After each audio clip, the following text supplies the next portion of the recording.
I don't think we'll do that again. The Holy Gospel according to St. Luke from the 24th chapter. Glory to you, O Lord. Now on that same day, two of them were going to a village called Emmaus, about 7 miles from Jerusalem, and talking with each other about all these things that had happened.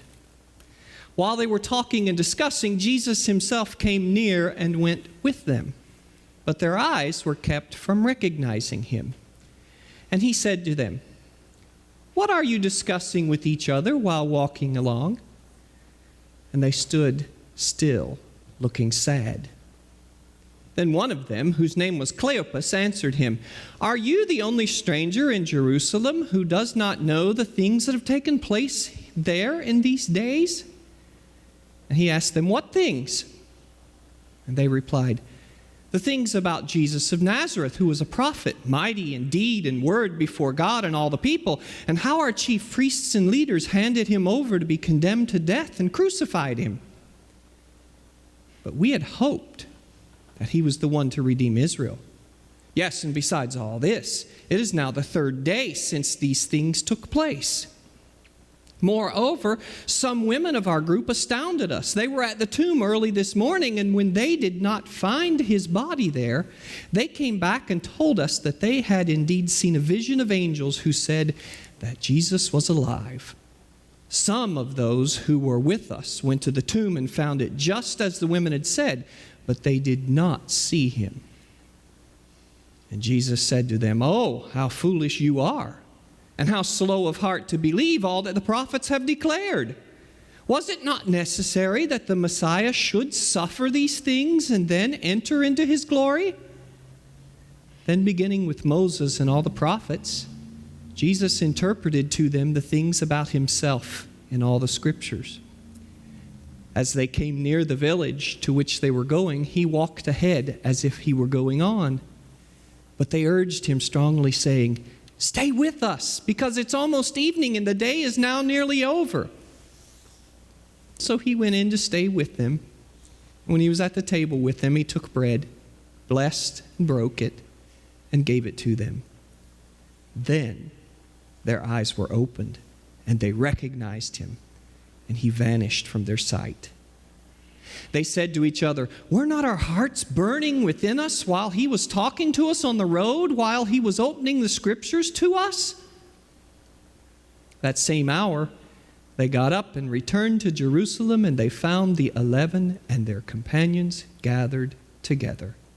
They were saying, "The Lord has risen indeed, and he has appeared to Simon." Then they told what had happened on the road and how he had been made known to them in the breaking of the bread. The Gospel of the Lord. Praise to you, O Christ. Well, I'm standing here at this table that we like to use for our worship services.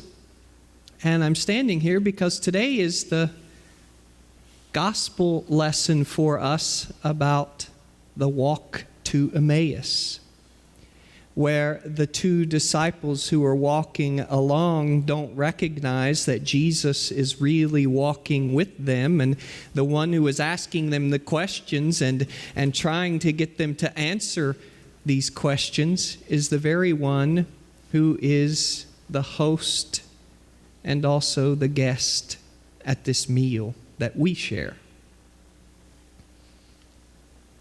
I think it's very interesting that we share this gospel on this day for many reasons. We share it on this day because this is the time of year that we remember Jesus' resurrection from the dead, because it's Easter season. It's within the 50 days of Easter.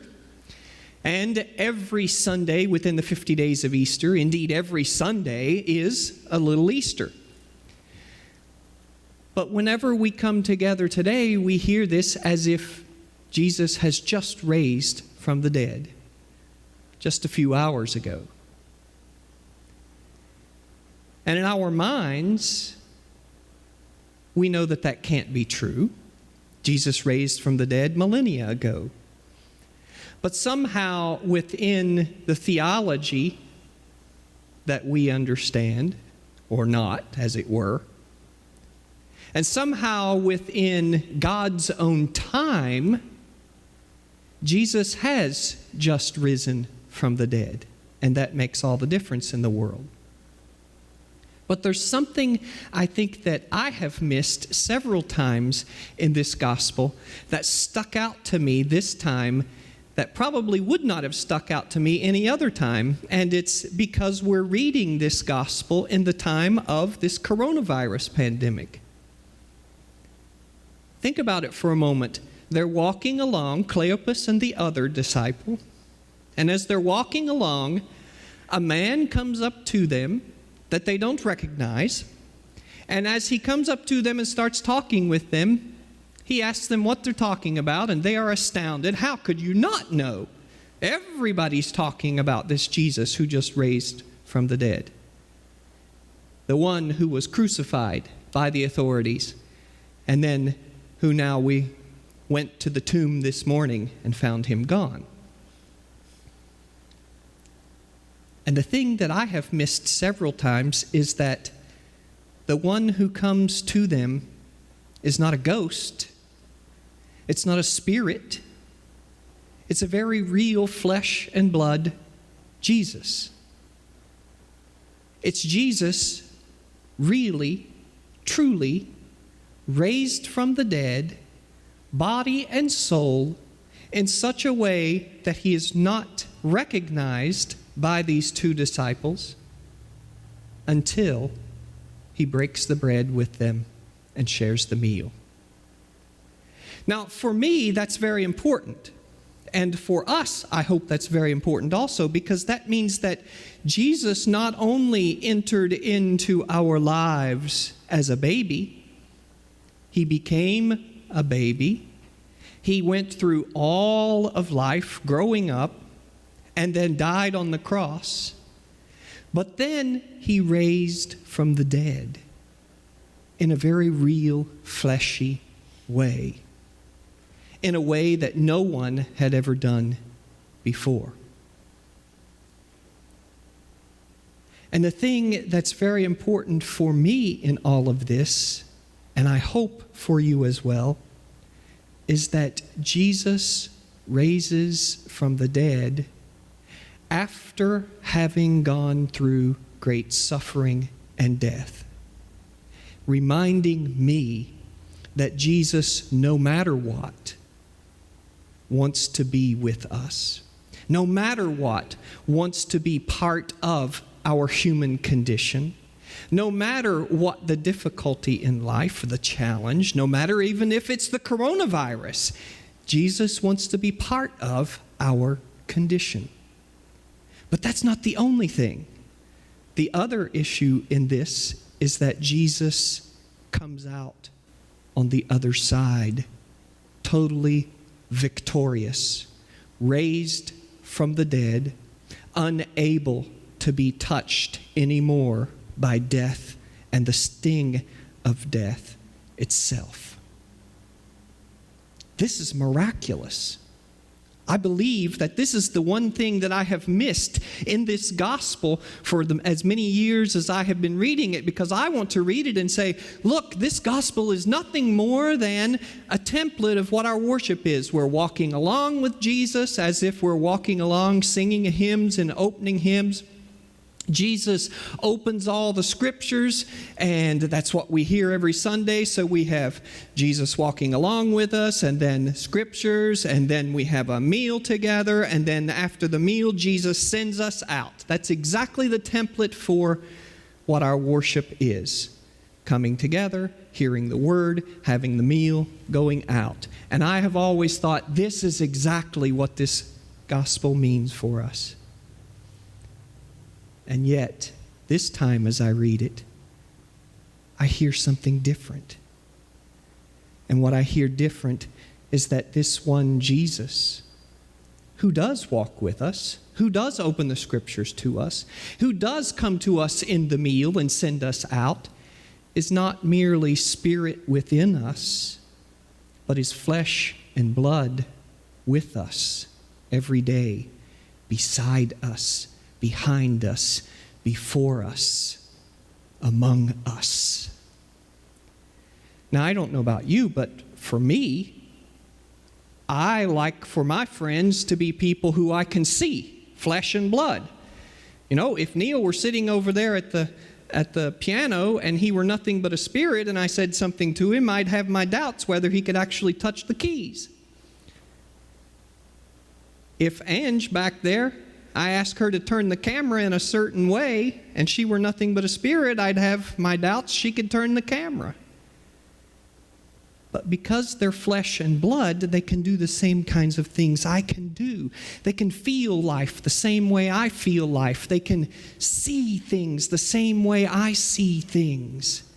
They know the hurts. They know the difficulties of life.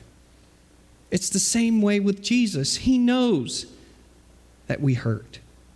He knows that we miss coming to this table to eat with one another. Jesus, just like we hear in the Old Testament, whenever the people are in Egypt and God hears from the people and he saw their cries and felt their sufferings because God had been intimately involved in their lives, God understood where they were and God sent Moses to take them out of their suffering. Jesus is the same way. In a very real way, he has come to us in flesh and blood, and he has come to us not only to just brush off all of the difficulties of life, but to take them on himself and to be part of our lives and to help us shoulder those difficulties of life. And in those moments, whenever we're joyful, whenever we celebrate the birth of our children, our grandchildren, when we celebrate the time that we finally get out of our houses, out of exile from this church, we will be joyful, and God will be joyful with us, and we will celebrate together. But in that meantime, Jesus is there with us, walking along with us, helping us to understand.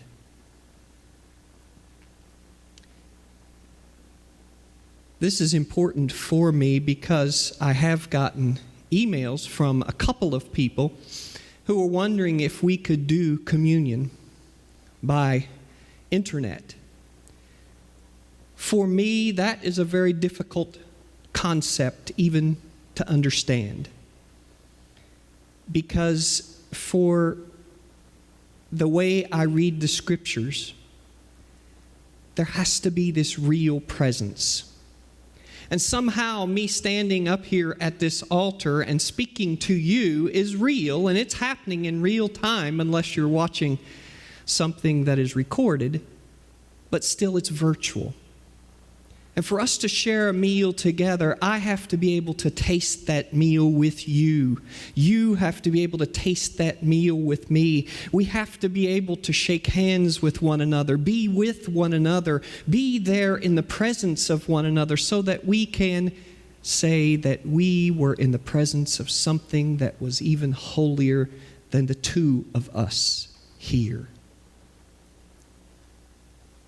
So for me to share communion with you over the internet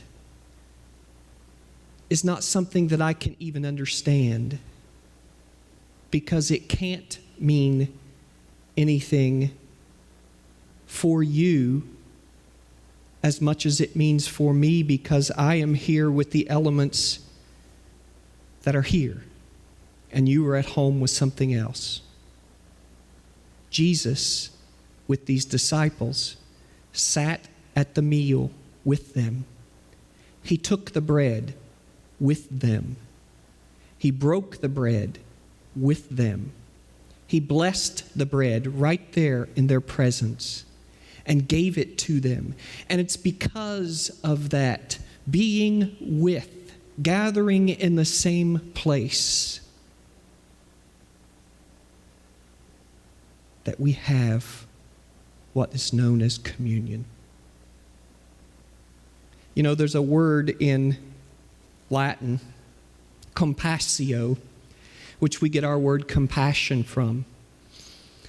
And it means to suffer with. And there are many who say that Jesus is the compassionate one, the one who suffers with us. But there's another word, and it's the word that describes what Jesus is with these disciples: companion, compane in Latin, which means bread with. A companion is one who shares bread with us. That great companion, Jesus, is the one who shares bread with us at this table. And if we are unable to share it with all of our brothers and sisters, I don't know how we can share it. So let us continue to pray about this. Let us continue to find ways that we can share bread with those that are with us. I am not saying to everyone in the congregation that if you have bread and wine at your house and you want to say, let's share communion together, that's perfectly fine with me. I'm not going to tell you that that's the same kind of communion that we share here. I'm not going to tell you it's not. I'm not going to tell you that Jesus is not there at the meal with you. What I can tell you is that Jesus is with us because Jesus chooses to be, not because of words that the pastor says over a meal. It's not magic. It's not something that's so mysterious that we can't say that it can't happen in our own homes over a bottle of wine and a piece of bread. Let's share the body of Christ with one another, which is part of ourselves. Let's share the life of Christ with one another. And let's share the joy and the peace and the grace of God with one another. Amen.